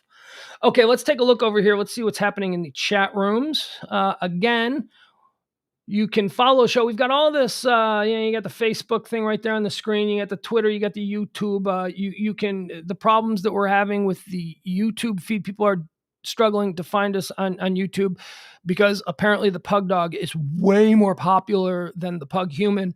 So it's difficult to find Pugs and company there on YouTube. So there is a webpage now. You can just go to pugscast.com, pugscast.com. That'll take you directly to the YouTube page. Once again, that's Ed Silla just stepping up and helping out with it. Another thing that I asked that I want to get into because I thought this just popped in about an hour or so before we came on the air here. I asked people, I want to hear your most controversial hot take. I want to hear the thing that will, the hill you're going to die on, and you know that it's unpopular, and you know that nobody agrees with you. I gave as an example, bacon does not belong on cheeseburgers. And not only does it not belong on cheeseburgers, when you put bacon on cheeseburgers, 9 times out of 10, it ruins the cheeseburger. Now, I know I need to explain because part of the programming that we've all had in this, being an American, is that bacon is the champagne of meats. Bacon, everybody, bacon is the great. Bacon is good. I love bacon. Who doesn't love bacon? Bacon's a difficult cook, though, because sometimes it's too crackly and sometimes it's too slimy. I personally have never mastered the art of making bacon. My mom did that, and she doesn't make me bacon anymore, so I haven't had good bacon in quite some time. But bacon, when they put it on cheeseburgers, you think it sounds right, just like jalapenos. Jalapenos ruin cheeseburgers too. Jalapenos, if I'm being honest, ruin everything. If you're trying to taste whatever it is that you've ordered and you load it up with jalapenos, you're not tasting what you ordered. You're killing the taste with jalapenos. And I like jalapenos. When jalapenos are used to bring out the flavor, that's wonderful. But when you just get like a whole bunch, give me a chicken sandwich and load it with jalapenos. Well, you're just eating peppers. You're just eating hot stuff. Bacon ruins cheeseburgers to me because, like I said, 9 out of 10 times, and I have to say 9 out of 10 times because I had a bacon cheeseburger once from this restaurant, and I had it not because I ordered it. Oh no, I would never order bacon on my cheeseburger, but they brought it by accident, and whatever. I'll eat it. That's fine. You can take the bacon off. It's not like that big of a deal. I don't need to send it back. That's a red flag for me. When you treat the wait staff like they're your personal whipping person, that's a problem. And the only way that you can make that better, you can be tough. You can be, I'm not going to say difficult. You can be purposeful in what you expect from someone. You got to be decent about it. You can be direct and you can be forceful in what it is that you want. You can make your waitress sweat a little bit if you need to, but you got to take care of her at the end. If you're going to do that, if you're going to be like that, you need to make sure that at the end, after she's been cursing you under her breath for the last hour, that you set her up with a nice tip, and then you make her go, well, okay, maybe that was worth it. Maybe he's not a complete jackass. But the people who just browbeat wait staff and bartenders or whatever it is, and then just screw them with whatever it is that they the tip, that's a real. That's not good. All right. So I asked you for your most controversial hot takes, and I want to see if I feel the same way about a lot of these. Now, Cody Burleson checking in. Cody Burleson, of course, formerly of the old Pugs and Kelly show on Live 105.3. Another one of my favorite people on earth. One of my radio kids. Cody says his controversial hot take is that Ben Stiller is not funny. It's not an extremely unique hot take. I mean, I've heard it before. I really disagree with it. I mean, I don't think Ben Stiller is in the top 50 funniest people who have ever been on screen, but I find him amusing. I think he's a talented guy, and I certainly wouldn't say that he's not funny. And by the way, got a lot of likes just to prove my point. Let's see here. 1, 2, 3, 4. Jared Reddick liked it. Jared from Bowling for Soup. Jared agrees that Ben Stiller is not funny. All right, that's fine. I don't agree with it. Ben Stiller, before he was Ben Stiller, when he was a complete unknown, he had a show on Fox TV, Fox, network TV. It was a Sunday night show, and it was on. I want to say like 7:30, and boy, I'll tell you, I can remember it. It was just after a show called Parker Lewis Can't Lose. You remember Parker Lewis Can't Lose? Corey, one of the Coreys, not Corey Haim, not Corey Feldman, a different Corey Nemec. Corin Nemec, I believe, was who played Parker Lewis. Parker Lewis Can't Lose was a incredibly obvious ripoff of Ferris Bueller. Parker Lewis was Ferris Bueller. And obviously, they couldn't develop a Ferris Bueller television show because maybe it was too expensive or they had to pay too many people. So they just decided to go in the complete other direction, or not in the other direction, go in the exact same direction. They just renamed the character and made it something different. But Ben Stiller had a show that followed Parker Lewis Can't Lose. It was called The Ben Stiller Show. And I still believe that the Ben Stiller Show and The Kids in the Hall are the two most creative and funny sketch comedy shows that I have ever seen. I mean, anyone who knows me knows that SCTV is up there at the top. That's the funniest show of all time, in my opinion. But as far as anything that's not SCTV. The Ben Stiller show was hysterical. The cast of unknowns that the Ben Stiller show had in his repertory players, Bob Odenkirk. Bob Odenkirk's character. This was before Mr. Show, by the way. This was Bob Odenkirk doing sketch comedy before Mr. Show. He did Charles Manson as a character in a bunch of different sketches, and they were all pre-produced parody things. It wasn't live. It wasn't like Saturday Night Live, where it was sketches like done in the form of a live play that you might see. These were pre-produced sketches and little movies and commercial parodies and all of that. It was a Ben Stiller show. It was fantastic. The cast was Bob Odenkirk, Janine Garofalo, Andy Dick, before that name became a bad word. It was Andy Dick was actually funny. When Andy Dick was on all kinds of crazy drugs and just being creatively out there, and we didn't all hate him yet because he hadn't been a complete jackass publicly so many times. But so it was Odenkirk, it was Janine Garofalo, all totally unknown. First time you ever seen these people. Odenkirk, Garofalo, Dick, Ben Stiller. And there were other people. They had guests from time to time, but it's really funny. And if you're one of these people who think that Ben Stiller isn't funny because of, whatever, maybe he's done a couple of movies that you didn't like. I can't tell you the last time I saw a Ben Stiller movie. I don't even know that is he still ripping out movies? I don't know. I can't name one. I thought Zoolander was a bit overhyped, kind of stupid, right? Dodgeball, that was Ben Stiller. I like Dodgeball. I thought Dodgeball was very funny. Something About Mary is great. Franks and Beans. That when he's doing the zipper thing, and that's a very funny movie. Something About Mary. Maybe that had more to do with the Farrelly brothers than it did Ben Stiller, but still he pulled the role off. So I don't agree. I don't think Ben Stiller is not funny. I think that in fact he was incredibly funny on the Ben Stiller show, and I would suggest that anybody who thinks that he's not funny just go to YouTube and put in Ben Stiller show and just watch some of these clips. They're absolutely brilliant. There have never been parodies done, pre-produced, edited commercial parodies or television show parodies. I've never seen them done to the level that they were done on the Ben Stiller show back then. Let's see. Oh, Chuck, there you go. Chuck chimes in underneath Cody. Hey, Cody, the Ben Stiller show was the greatest show that nobody ever saw. Well, I saw it. And he puts one of the clips, a Bob Odenkirk sketch from the old Ben Stiller show titled Killed Doug Satchby or whatever it was. I can't read it. Sathkey. And the premise of this bit was that they were living in suburban America and some gangster hip hop guys moved in, and Doug was the neighbor. He was the suburban neighbor, the straight-laced guy.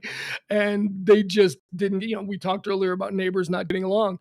And the gangsta hip hop guy didn't like Doug. And so he created a record called Killed Doug Zaxby, and it's all about his neighbor. And it's very funny. It's very funny. Come on, it's Bob Odenkirk. I mean, is there anybody more beloved than Bob Odenkirk?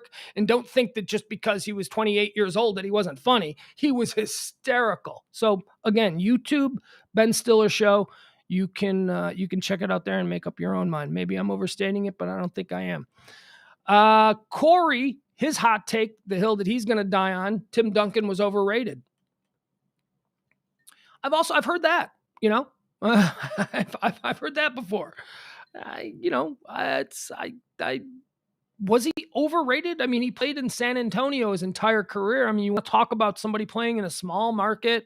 They won championships. He certainly accomplished as much as, many of the other players of his era who played in larger markets, who got bigger commercial endorsements and are more on the edge of our tongue when we think about players from that era. I don't know that Tim Duncan was overrated. I think if anything, he was underrated, unless you're trying to say that Tim Duncan is, one of the three greatest of all time, then yeah, he's overrated. But Tim Duncan was a freaking beast. I overrated. I don't know. I guess I'd probably have to. I wasn't a big Spurs fan, So I didn't really, when the Spurs sort of rose to prominence, the San Antonio Spurs, that was after the Bulls run. And honestly, after the Jordan Bulls were dismantled, I stopped watching NBA basketball for years. It wasn't until I moved back down here to Dallas and became a big Mavs fan that I actually started rewatching NBA basketball. I was so disgusted by the entire league because of what had happened in Chicago that I walked away from it. I couldn't do it. Let's see here. A lot of people are also saying that Adam Sandler. Okay, Jeff says Adam Sandler is the least talented human to ever exist. A little bit of hyperbole. I don't think, so I'm more talented than Adam Sandler. I don't think that's true. Dude can play guitar. The dude can play instruments. He's so I mean, I get it. You don't like Adam Sandler. Adam Sandler is an interesting case because, up until maybe 10, 15 years ago, I would have said that as well. But then, Adam Sandler did that thing that a lot of comedians who do wacky slapstick films, what they end up doing in their career, they sort of transition to more serious roles. And, if you've seen Punch Drunk Love, Adam Sandler was terrific in that as a dramatic actor. And not just because it was Adam Sandler and we weren't expecting him to be that. No, I mean, he was legitimately good in that. What was the gambling movie just from Gems? Something Gems. I can't remember. Oh, is that a stressful movie? Somebody in the chat room, maybe you can tell me what that Adam Sandler movie that I'm trying to think of, where he played the sports gambler who was a jeweler. And he was tremendous in that movie. He was unrecognizable as Adam Sandler. So, I don't know if he's the least talented guy out there, but I do understand that a lot of people, don't like him because of things like The Water Boy, and he did do I Am the Zoltan, right? And he did make a whole bunch of really dumb movies. But man, the guy's got a family. He's trying to make some money, and they said, "Hey, we'll give you $20 million to do this or whatever." And why not? Why not? I would do Don't Mess with the Zoltan too for $20 million. I can't blame him for that. The point is that he's now, as an older guy, as a guy in his 50s, he's sort of doing things that make you rethink him. And he's not the first to do it. Robin Williams did that. Anyone who knew Robin Williams in the 1970s and the 80s would never believe that he could be the guy in Good Will Hunting. It's just Steve Martin. Steve Martin is another great example of that. Steve Martin used to do stand-up comedy where he came out in a white suit with an arrow through his head. Yeah, I mean, he was the most. If you saw the movie The Jerk or some of Steve Martin's early movies, The Man with Two Brains, or I love Steve Martin, so I liked all those. But Steve Martin went on to be an incredibly wonderful actor who wasn't a slapstick guy. So I think Adam Sandler is doing that as well. I think he's sort of moving in that direction. Chris Cohn, his hot take, the hill that he's going to die on, is that the film The Never-Ending Story is a horror movie. No, I don't. Okay. Sharon's hot take is that nobody with their own teeth should eat grits. Well, what is that? A shot on people who like grits? I like grits. I have my own teeth. Let's be honest. Grits need a lot of work in order to be good. There's got to be a lot of spices involved and some butter and stuff like that. But, other than that, I don't know if I'd want to just eat a bucket of dried grits. That's probably, or unsalted grits. That's not something I'm interested. Sarah is taking a terrible shot at me. Sarah says that the hill that she's going to die on, the controversial hot take that she holds near and dear to her heart, is that, first of all, she calls him Bryce Springsteen. She said Bryce Springsteen sucks ass and sounds like he's taking a shit.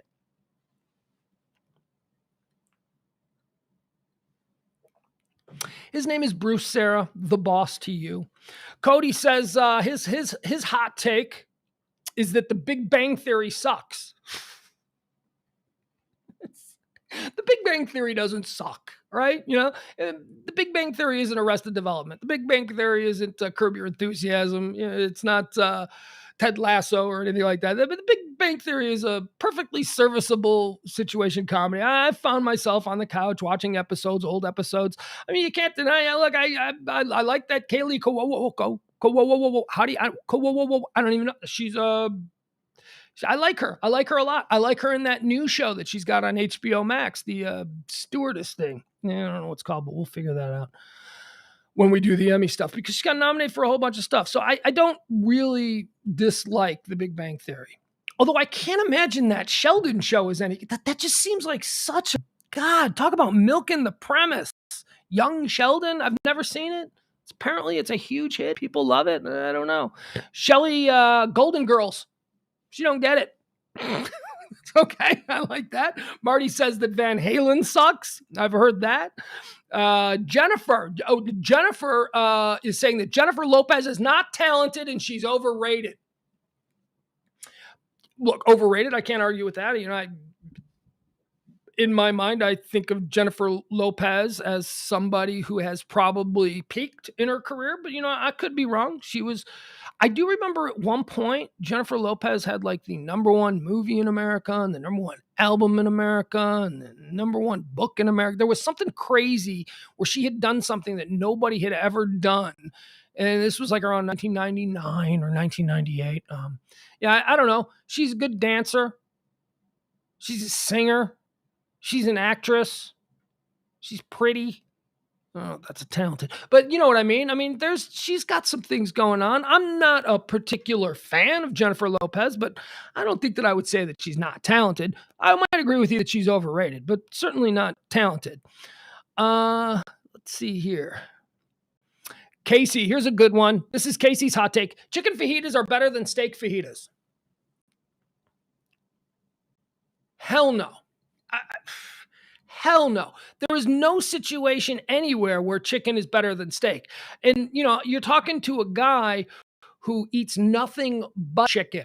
I go to the store, I buy a big giant bag of frozen chicken breasts, and I eat a chicken breast every night out there on the grill. That's what I have every single night. And I don't particularly love chicken. It's just that, it's good for me and I'm trying to eat better. I don't eat a whole lot of red meat. But if I were to get fajitas and the options were chicken or steak, I don't know. I don't agree with you there. Let's see. On the subject of music, Brady would like to let everyone know that he's going to die on the hill that says AC/DC is the worst music to ever go mainstream. No, that's not true. Now, AC/DC might be overrated, but AC/DC is certainly not the worst music to ever go mainstream. I think that we might be experiencing that now with this whole K-pop phenomenon. Oh, and by the way, that's a note from earlier today. I was talking about K-pop. K-pop is this new music genre that you may not know about it if you don't have kids, but it is replaced hip hop as like the thing that every 10 to 15-year-old in America is absolutely nuts about. And somebody asked me earlier, what is K-pop? What do you mean they don't speak English? I guess I should have been more clear. It's Korean pop music. Korean pop music is now like the biggest music genre in the world. Well, actually, I don't know if it's the biggest in the world, but it is in America. And that is crazy. And I still don't know if they sing in English or if they sing in whatever, but I've got a 12-year-old son who likes it. And I don't think that he's an idiot because he's 12, but among his peers, I don't think he's considered an idiot. I think that he's pretty right there with what's happening and maybe even a little bit forward thinking. Let's see here. Skippy is much better than Jif. Yeah, well, okay, I don't know about that, but I will tell you this, that Crunchy is much better than Creamy. If I go into your house and you've got creamy peanut butter, that's a red flag for me. And I understand that, the crunchy peanut butter it tends to get stuck in your teeth and all of that, but it just feels, to me, it feels like I'm getting more. Feels like maybe it's more homemade.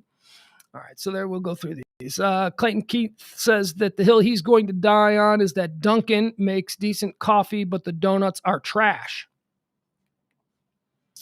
Well, okay.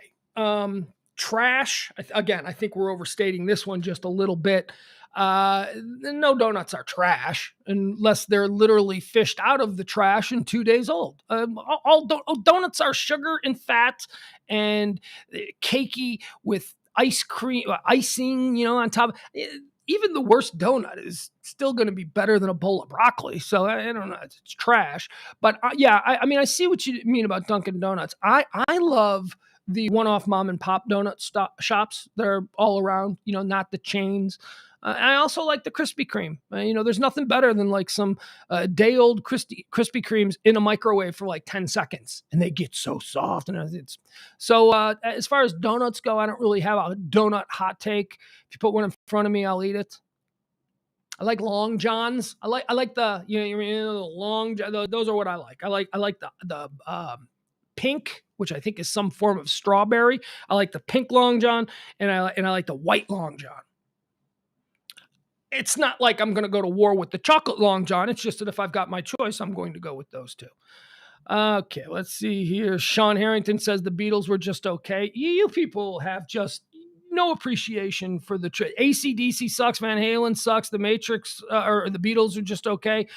I don't know where to go with that. Bruce Springsteen is. I can't. It's like I feel personally attacked here. Suddenly, this has taken a turn where now I gotta defend all of these millionaire rock stars. Joel says that the Matrix was terrible.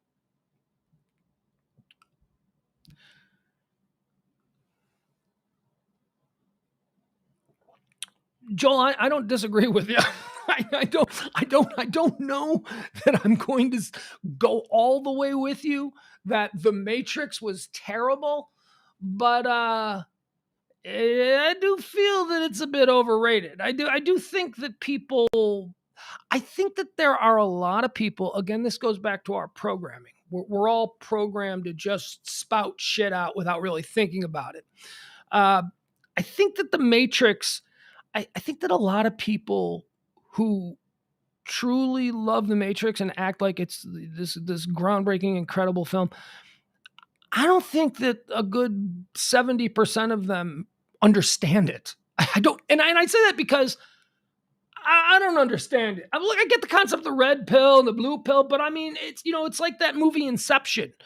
That's a movie that broke people. There were so many people when Inception first came out there. This is the greatest thing that has ever been released. This is Hollywood has hit their top shelf. This is it. Inception is the greatest thing ever. And then a couple of years go by and people just start to admit that, oh my God, Inception was garbage. Inception made absolutely no sense. It was just wrought with issues from beginning to end. There were things that didn't connect and things that didn't make any sense. And yet, in the beginning, a lot of people, and I think this is something that critics do. I think that if a critic sees a movie that is particularly artful, interesting in the way it's done, which certainly Inception was. I mean, Christopher Nolan is a genius with cinematography and with the effects and the way that he's able to use them and integrate them in with his storyline. But the movie made no sense. The movie Inception made no sense. So, and I think that a lot of the critics, when the movie first came out, the reason they had 4 stars and all of this, because it was loved. It was critically acclaimed in the beginning. I think it was because those critics didn't get it. And I think those critics are really arrogant people to begin with. I mean, you have to be a narcissist and an arrogant individual to think that your take on something is going to be the take that everybody sort of books as, all right, this is the final word on this movie because this guy who writes for the local newspaper says it is. It's a bit arrogant to think that. And many critics, when they don't understand something, they would never admit that it's above their head or something that they didn't get. So they figure that they just missed it and they're going to fake it. Oh, of course you didn't get it. See, I got it. I'm a critic. I got it. But it's okay that the critics didn't get it either. Nobody got it. And then a couple of years later, it became the butt of a lot of jokes and there's memes that go around. And I would say that the popular consensus when it comes to the movie Inception now is that it was trash, is that nobody understood it. It's a lot. We saw this happen this year as well with, was it another Chris Nolan movie? It might be another Chris Nolan movie. Look, I loved his Batman stuff, but honestly, now that I'm thinking about it, I fell asleep during Dunkirk. I never fall asleep during things. Dunkirk was boring. Didn't he do that 1918 film? I wouldn't even watch that. When I heard that movie was essentially one big tracking shot for 2 hours, I went, yeah, no thanks. Yeah, no, that is not something that I'm even remotely interested in. But that new movie, Tenet, I don't know if you've seen Tenet. I think it might be Chris Nolan. I'm not entirely sure. if I was able to take a break, I'd have done this segment on the other side of the break, and I've had all the information for you. But Tenet's a terrible movie. It's not a terribly made movie. It's a wonderfully made movie. It's visually stunning. It's really cool. And I guess the concept is interesting. I've read the Wikipedia page a couple of times after watching the movie, and I still don't understand it.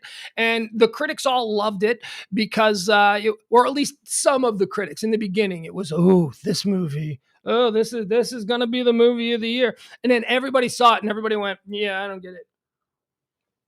Maybe that's one of the good things about the era that we're living in now. We're done with a lot of the bullshit. Like we don't shine people on just because, they say something is the apex of this art form. And then I don't get it. I don't agree with that. That's not it.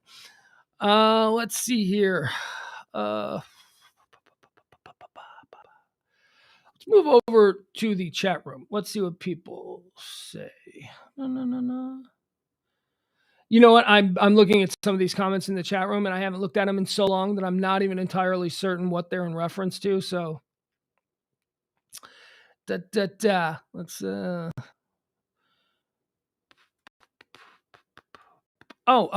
Also, just for people who might be just joining us now, this is the first official show.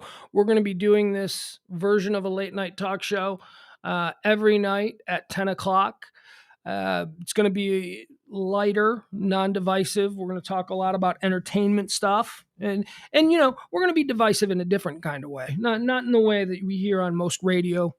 We're going to try and get people blade fighting over stupid shit instead of the political garbage that we're all so sick of. At least I hope we're all so sick of, because I know that I am. So this is going to be the show every night at 10 o'clock. It should go to at least midnight. We might go longer depending on how much I have or how active it's happening. And also we do a show every day at noon. And the noon show is a different kind of show. This is more free form.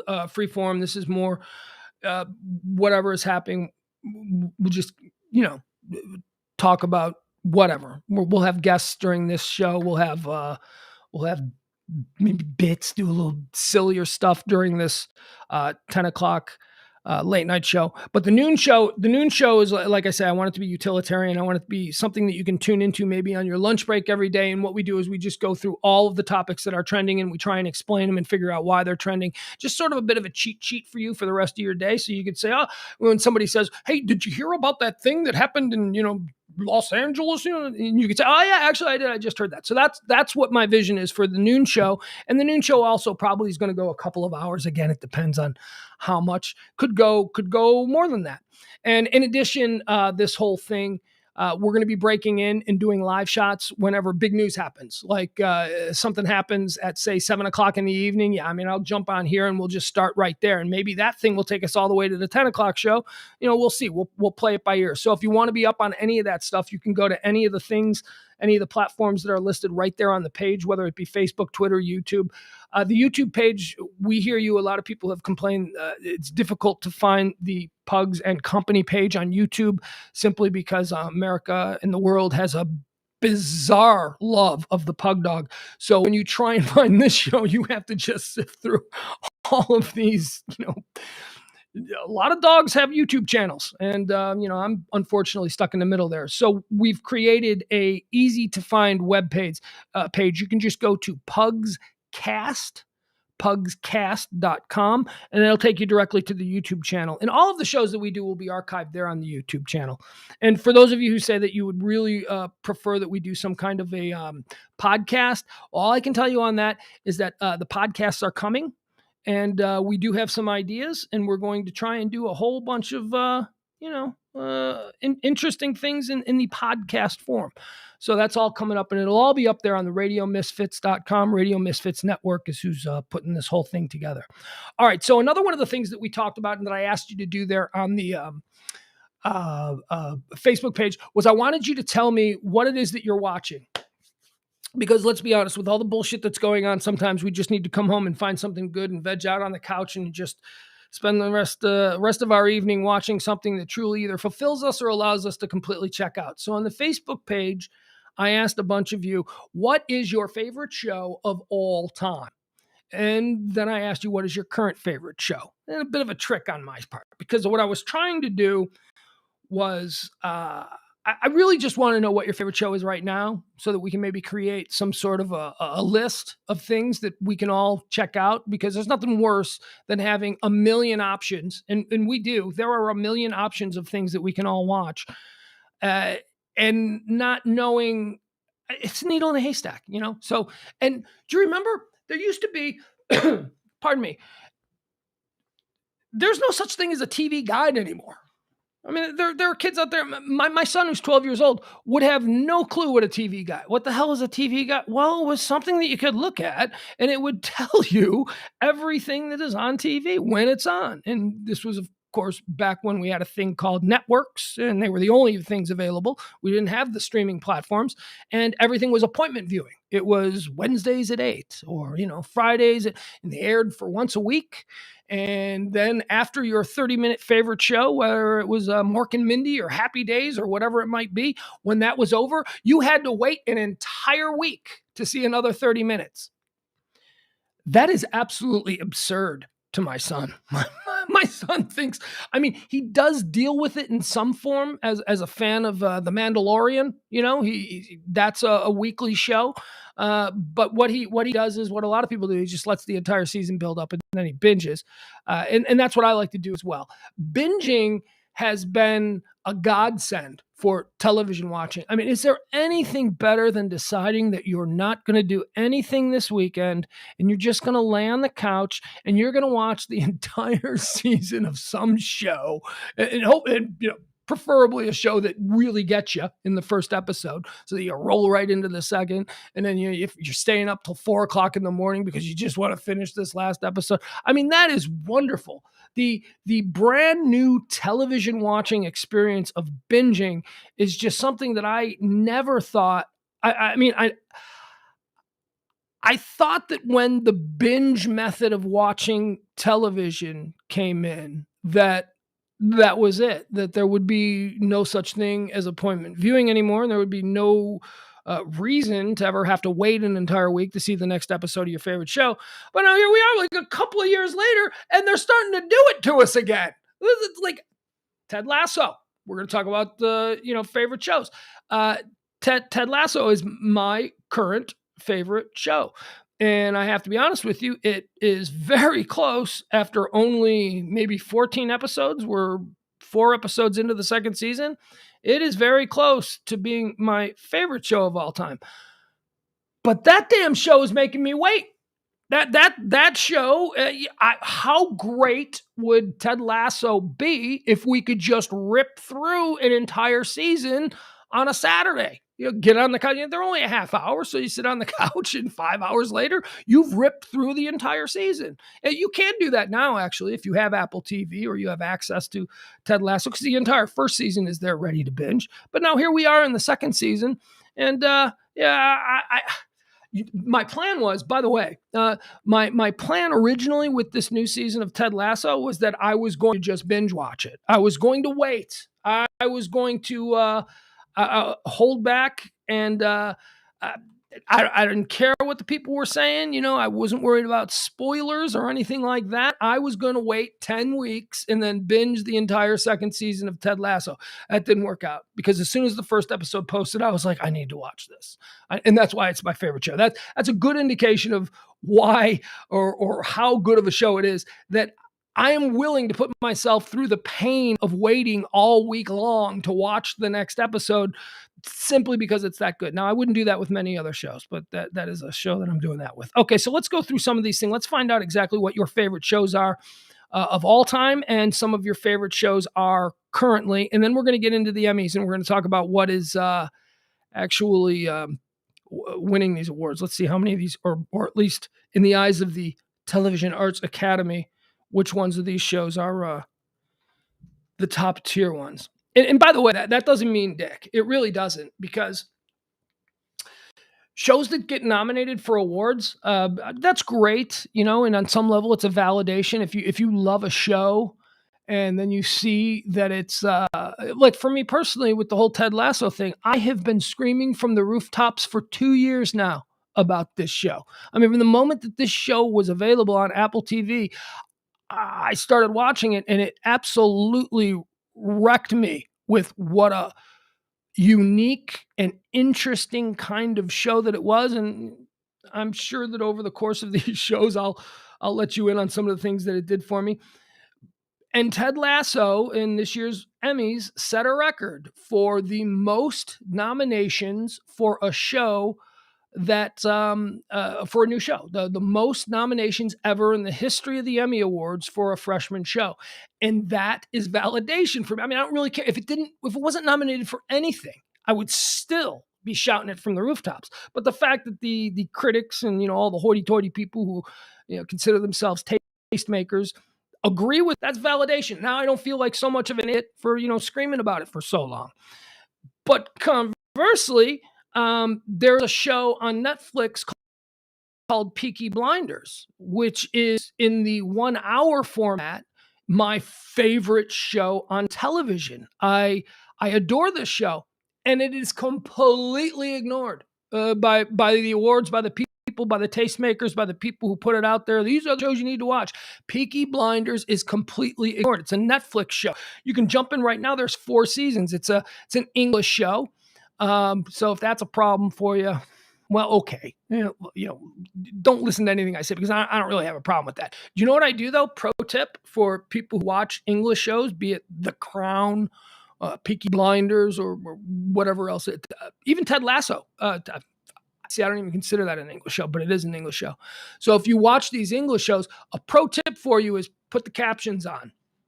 I'm not kidding you. Put the captions on. It will be so much more enjoyable, because the problem with, with us as Americans is that a lot of the way they speak, the jokes, the pattern of which they speak, it gets lost on us because we find the way they're saying these words a little bit more difficult. So we have to listen harder and we miss it. And what did they say? And you go back. No, put the captions on. Well, I don't watch an episode of Peaky Blinders without the captions on. I don't watch an episode of The Crown without the captions on. I don't watch Ted Lasso without the captions on. I mean, it just makes it so much easier. A bit of a pro tip from me to you, because I love you and I want you to enjoy your TVs. But okay, let's go into this. I said, tell me your favorite shows of all time, and then tell me what it is that you're loving right now. And again, I really only wanted to know what you're loving right now, but I needed to do a little bit of a litmus test there, find out what your favorite of all time is, and then I'll judge whether or not I should pay attention to what it is that you like. Okay, so let's see. Here we go. Favorite show of all time for Jennifer Blair Martin. She says her all-time favorite show is Seinfeld. That's a very good one. And her favorite show now is Impractical Jokers and Animal Kingdom. I don't know what Impractical Jokers is. I have to be honest. I mean, I do know what it is, but I've never watched it. A lot of people say it's very funny, and maybe you should check it out. Maybe it is very funny.